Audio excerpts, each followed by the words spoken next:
नंगले निवासी भगवान की जय। परमहंस दयाल महाराज की जय। घट घट वासी भगवान की जय। इष्ट देव भगवान की परम प्रिय आत्मा, आप सबको आज के पावन दिवस की नया सम्मत और माता जी के आने की बहुत बहुत बधाई हो। बीच में पिताजी निकल गए। प्यारे, ये महापुरुष ना कहीं आते हैं ना कहीं जाते हैं। वो तब भी थे और आज भी वो हमारे साथ ही हैं, कहीं दूर नहीं गए। ये आना जाना तो हम सब जीवों का चल रहा है, जो 84 में भटके पड़े हैं, आ रहे हैं जा रहे हैं, आ रहे हैं जा रहे हैं। वो बच्चा बोल रहा था, चंदा तारे माता से कह रहे हैं कि हमको क्यों ना द्वार पे बुलाती तू, हम भी तेरा दर्शन करते। वो कभी वहीं थे, एक बार मुक्त हो गया वो फिर चाहते हैं। यारे, हमको केवल तबीयत है बहुत ज्यादा गड़बड़, ज्यादा नहीं कुछ बोल पाएंगे। केवल हमको इन महापुरुषों ने अपने जीवन में, चाहे वो दादा गुरुमा जी, चाहे श्री गुरु महाराज जी, चाहे महाराज जी, स्वामी जी, माता जी भी, राम जी, श्याम जी, राधा जी, इन सब ने अपने जीवन में हम सबको एक बात सिखाई है। क्या? छोटी सी। क्या सिखाया? क्या सिखाया?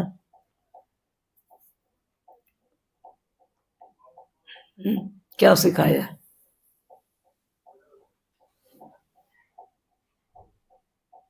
छोले भटूरे खाओ। क्या सिखाया प्यारे? जो मैंने नोट किया, आप सबकी थिंकिंग मुझे नहीं पता, लेकिन मुझे अपना पता है। जो हमने देखा इन सब महापुरुषों ने, स्वामी जी को तो बहुत करीब से देखा। महापुरुषों का जीवन हम सबको एक चीज सिखाता है कि हमेशा कर्मशील रहो। और अगर हम कर्मशील रहेंगे तब तो हमारी बात बन जाएगी। अगर हम बिल्कुल ही बैठे रहें उनके द्वारे, नंगली साहब चले गए, अब तो साडा बेड़ा पार ही हो जाएगा, कुछ नहीं होने वाला। उल्टा लंगर दियां रोटियां तीन कम करें, हड्ड तोड़न, मत मारन और कम करन न देन। रोटी तो खाएंगे। उसके लिए फिर हमको कर्मशील अर्थात सेवा चलती ही है। एक बात याद आ गई कि एक राजा बाजीराव, नाम सुना होगा, उसकी अपनी कोई ना संतान नहीं थी।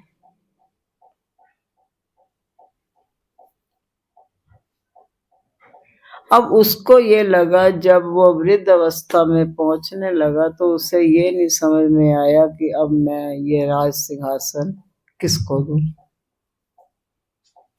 क्योंकि हालात ऐसे हो रखे हैं। महापुरुष भी हमेशा अपना एक वारस जरूर ढूंढते हैं। श्री गुरु महाराज जी ने जाने से पहले निजातम भगवान को चुना। दादा गुरु महाराज जी ने भी जाने से पहले इस अनमोल रतन को चुना। स्वामी जी ने तो अनमोल ही बना दी, हद ही कर दी। उन्हीं में एक महाराज जी रहे। महाराज जी ने भी बहुत से संत बनाए, जिसमें आपके स्वामी जी भी रहे। प्यारे, तो हर राजा, चाहे वो गृहस्थी है चाहे वो संत है, हर कोई चाहता है कि ये जो फैलावा फैला है उसको समेटने के लिए, आगे चलाने के लिए कोई ना कोई होना चाहिए। अब संतान है नहीं तो क्या करे? तो प्यारे राजा को एक युक्ति सूझी। उसने एक काम किया। उसने क्या किया, कुछ एक ना बच्चे बुलाए अपने नगर से, कुछ एक बच्चे बुलाए और उन बच्चों को सबको कहा, कुछ कुछ बीज दे दिए। बीज बोने वाले, कुछ भी बीज दे दिए। जितने भी बच्चे आए थे ना, सबको कुछ कुछ बीज दे दिए और कहा कि मैं 6 महीने के बाद अपने अपने गमले लेके आ जाऊंगा।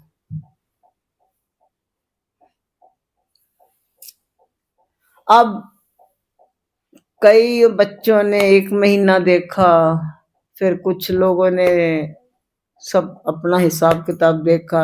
उन्हीं बच्चों में एक बच्चा था जिसका नाम था राहुल। राहुल ने क्या किया, उसको उसकी माँ प्रेरणा देती रही। माँ ने कहा बेटा तुम कर्मशील रहो, जो होगा देखा जाएगा। कहता माँ 3 महीने हो गए, मैं खाद पानी हवा सब कुछ दे रहा हूँ, इसमें अंकुर भी नहीं फूटा अभी तक। क्या बात है। माँ ने कहा कर्म पे लगे रहो, लगे रहो बेटा। 6 महीने बीत गए। 6 महीने के बाद वो सारे बच्चे अपने अपने गमले ले आए जो कि फूलों से लहरा रहे थे। ये भी भाई साहब अपना खाली गमला ले आया, क्योंकि इसके बड़ी मेहनत भी की है, गुड़ाई भी की है, पानी भी डाला, खाद भी डाला, पर पता नहीं ये क्यों नहीं ऐसा हो पाया। तो राजा के सामने पेश हो गए, तो सब लोग उसका मजाक उड़ा रहे थे कि देखो ये अपना खाली गमला लिए चला आ रहा है, पागल सा ये। क्योंकि आपसी बच्चों बच्चों की बात होती है, वो कुछ भी बोल सकते हैं।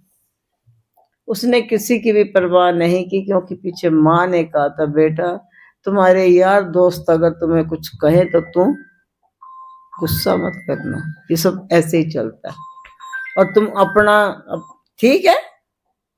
क्योंकि माँ जानती थी कुछ, पर वो उसको बता नहीं रही थी। पहुंच गया। धीरे धीरे राजा ने सबके गमले देखे, राजा बड़ा खुश हुआ, सबके गमले रखवा लिए। पीछे देखा राहुल भी बेचारा अपना छोटा सा खाली गमला लिए खड़ा था। उसमें तो वो बीज अंकुरित भी नहीं हुआ था।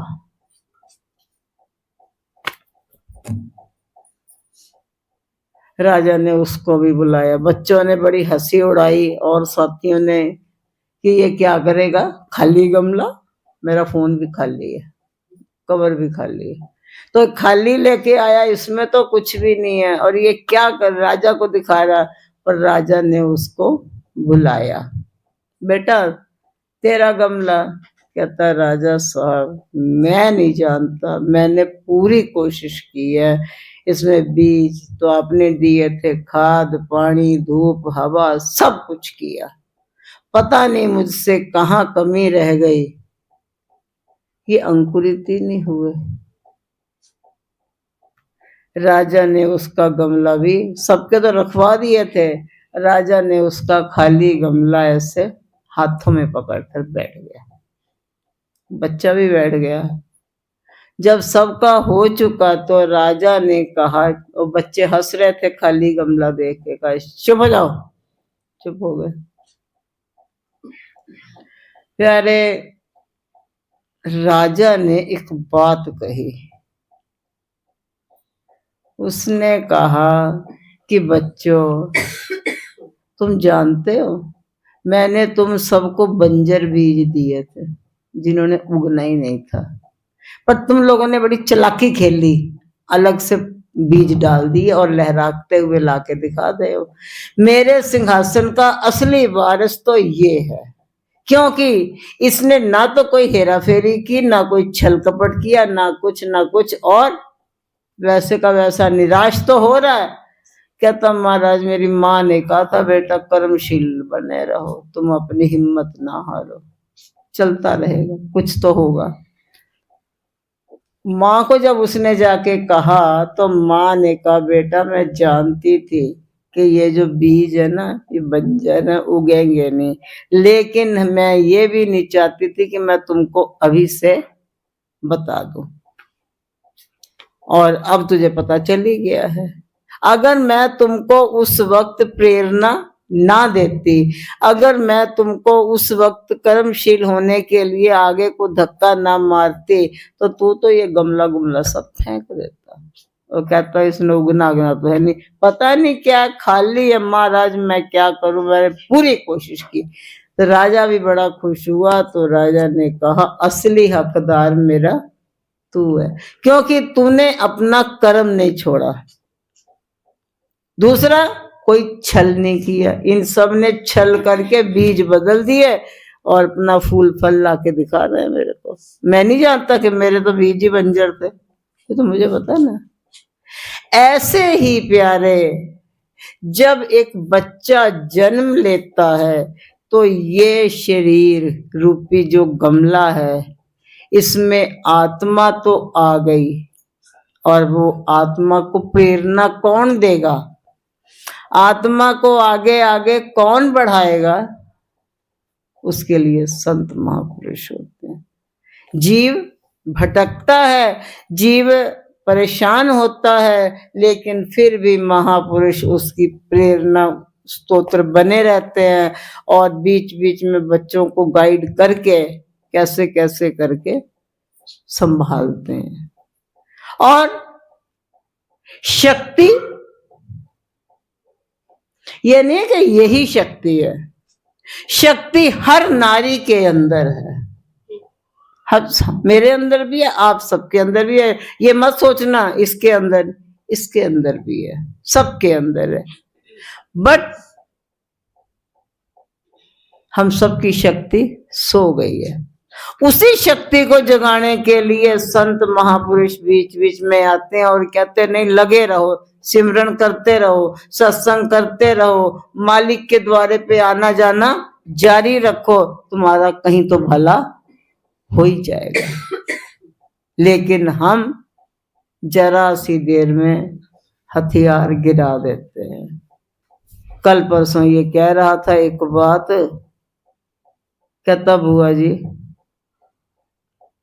ये सब लोग आते हैं, हमको ये हो गया, हम ये हो गया, हमें ये परेशानी, हमें ये है, हमें ये, कोई हमारा तो हाल ही नहीं पूछता। मैंने कहा बेटा गंजे होने का यही तो फायदा, फायदा कह लो नुकसान कह लो, तेरा हाल अब कोई ना पूछेगा। बस अपना रोना। लगता लोग ये सोच लेते हैं संत बनने का मतलब संत के पास जाना है, अपना रोना पीटना सुना के चले आना। प्यारे ये तो सबके साथ लगा हुआ, किसके साथ नहीं है? ये भगवान बेचारा।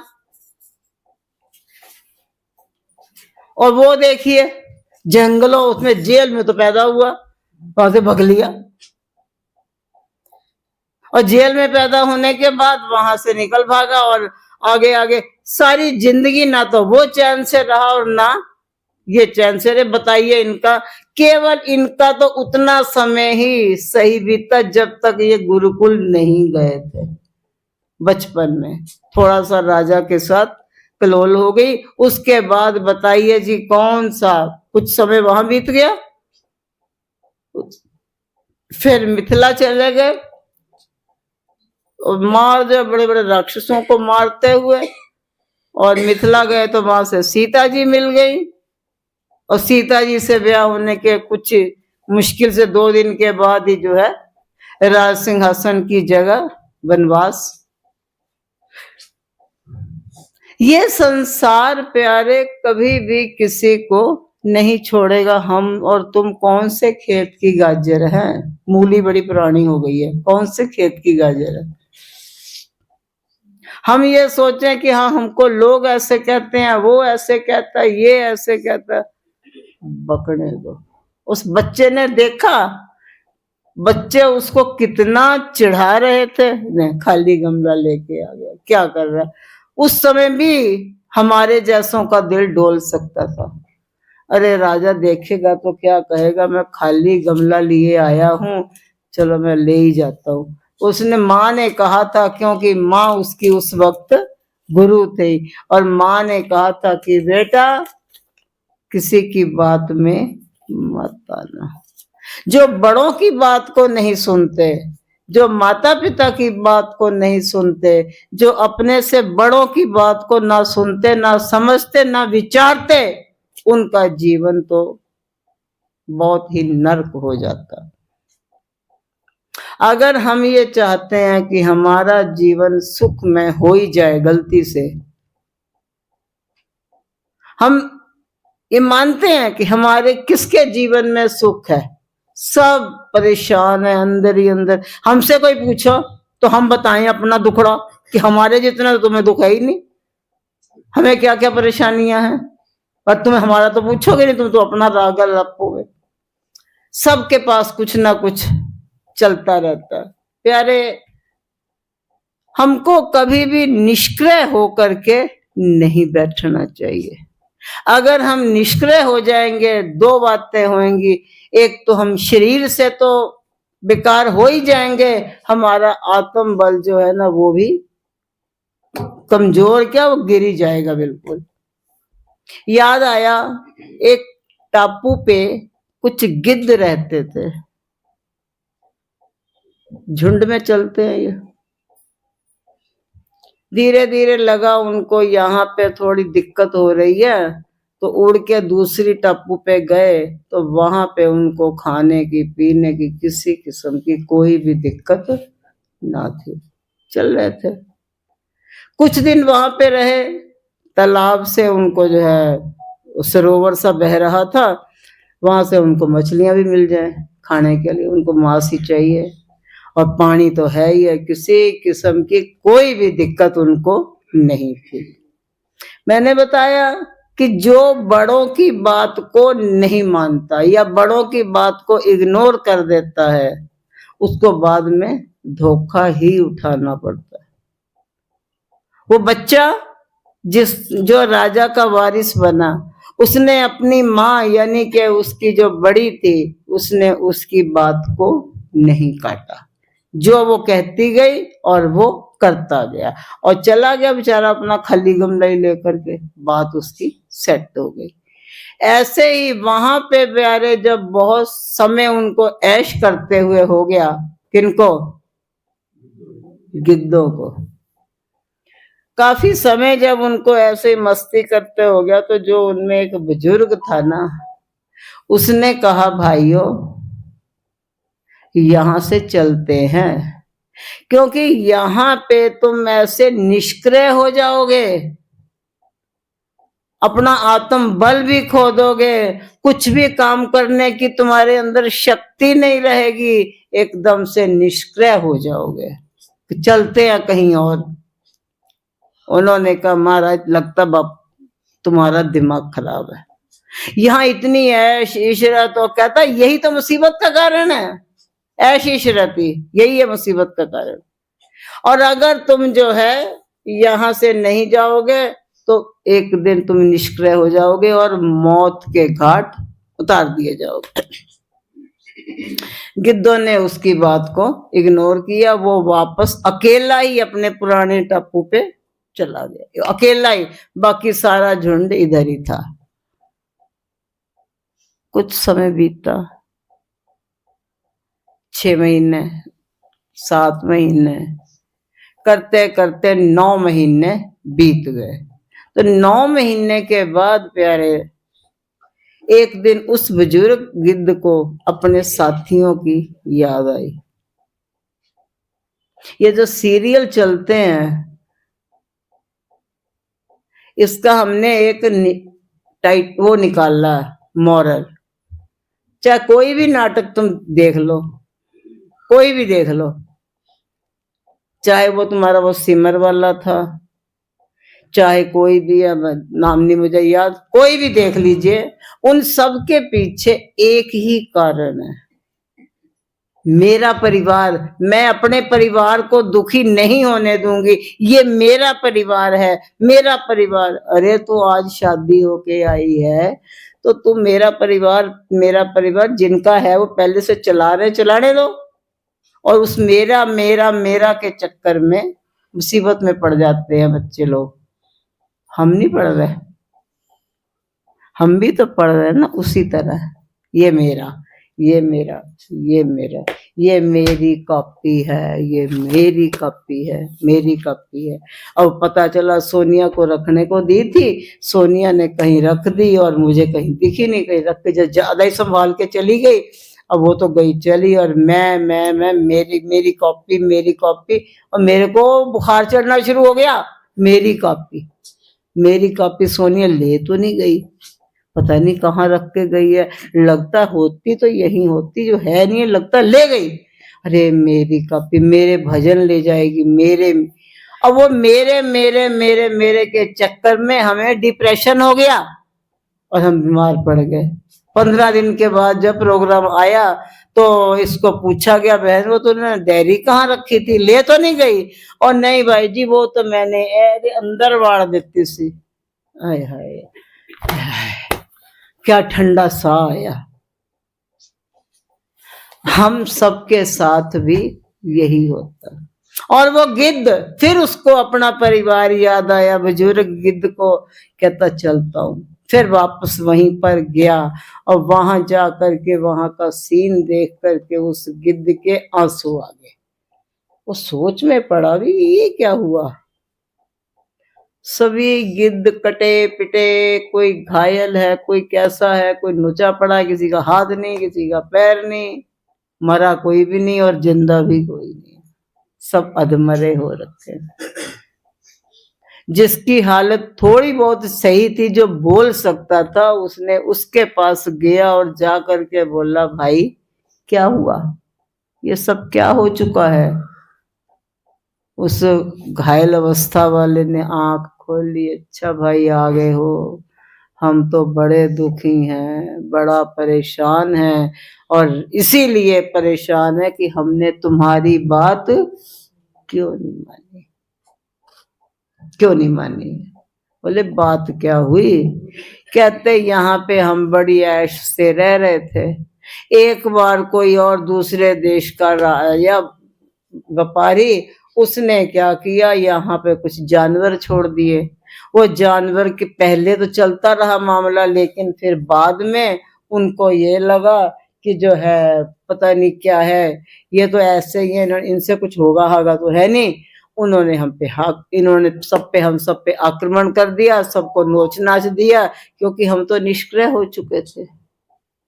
हमारे में तो वो हिम्मत ही नहीं थी, हमारे में तो वो शक्ति नहीं थी, और हम तो करने की सामर्थ्य में ही नहीं थे, क्योंकि हम भी कह रहे थे कि हम, आप समझे नहीं बात के अंदर कि ये सब हम काम कुछ नहीं कर सकेंगे।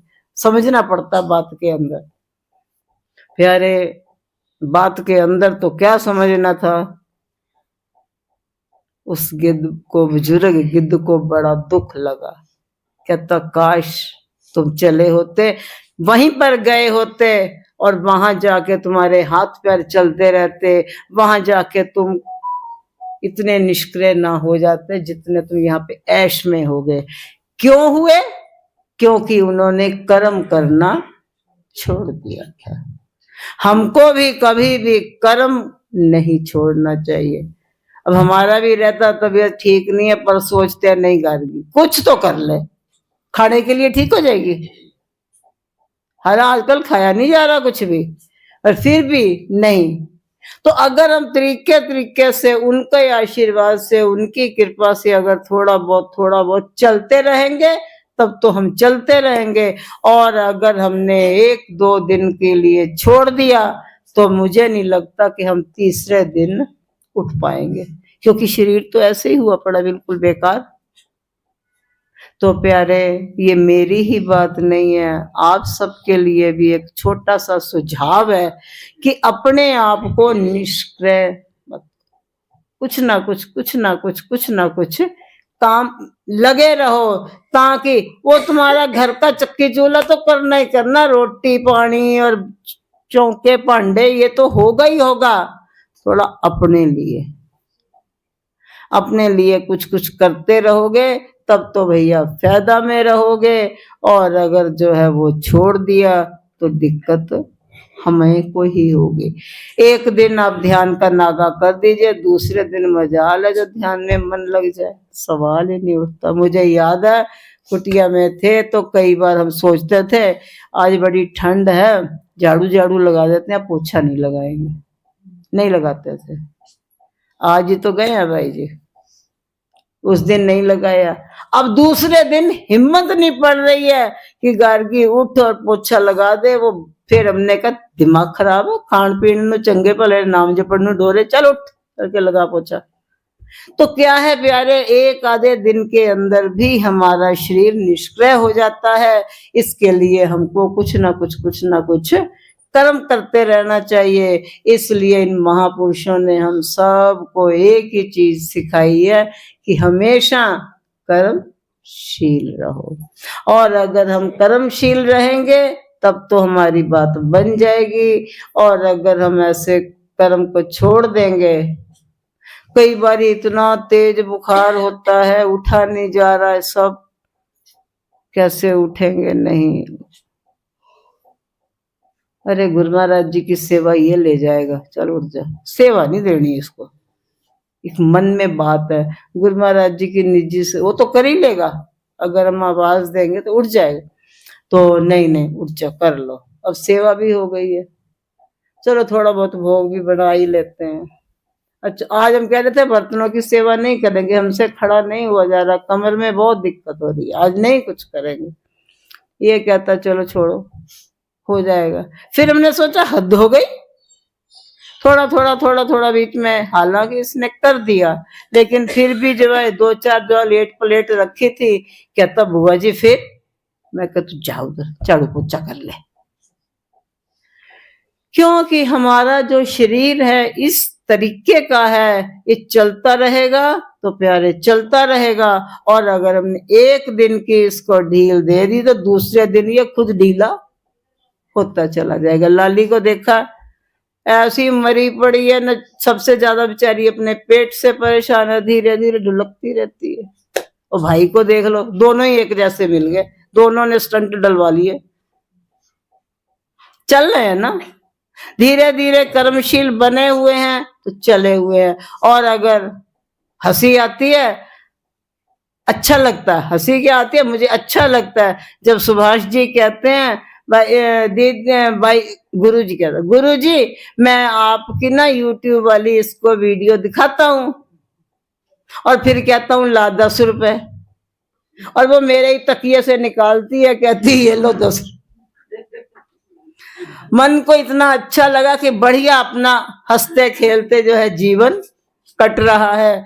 और उस दिन आए रक्षाबंधन पे कि कब, और कहते मैं उसको, ये धीरे धीरे चल रही थी भाई, ये पहले आ गए, ये अपना ढुनक ढुनक आ रही थी, तो कहते उसको तो मैं छोड़ आया, मैं तो स्कूटी से आया हूँ, वो पैदल पैदल आ रही है। मैंने कहा आपके चेहरे से लग नहीं रहा कि आप इतना भी सच बोल रहे हो। थोड़ी देर बाद ये आ गई। मैंने कहा ये किस कौन है? कहता ये ना मेट्रो से आई है। अच्छा, तो अच्छा लगता है कि जीवन को हंसते खेलते अगर हम बिताते चले जाए, नहीं तो जीवन तो रोंदड़ू है ही है, जीवन में है कहीं हंसी? सीता जी ने कहीं राम जी के लिए शिकायत की हो तो बता दो, किसी ने पढ़ा हो सुना हो, या सीता जी ने आपको ही कहीं कहा हो कि मैं बड़ी दुखी थी राम से, कहा था? या राम ने ही कहा हो मैं तो एक पत्नी व्रत लेके रोने लग गया, ये तो छोड़ के भाग गई, मैं दूसरी होती ना शादी तो कर। किसी को किसी से कोई शिकायत नहीं, सबको पता है कि जो यहाँ लिख चुका है वो चलता ही रहेगा। प्यारे ज्यादा नहीं कहेंगे, इतना भी बुला लिया, ये इनकी रहमत है। आज तबीयत बहुत ही अजीब हो रखी।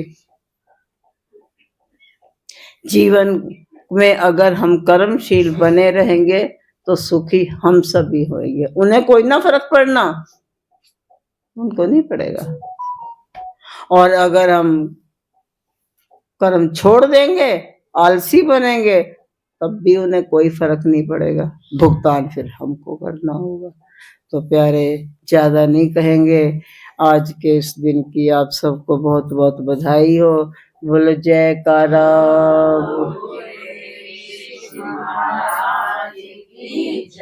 बोल साचे दरबार श्री नंगली निवासी भगवान की जय। परमहंस दयाल जी महाराज की जय। बोलो स्वामी जी महाराज की जय। जय करा शेरा मालिका बोल सांचे दरबार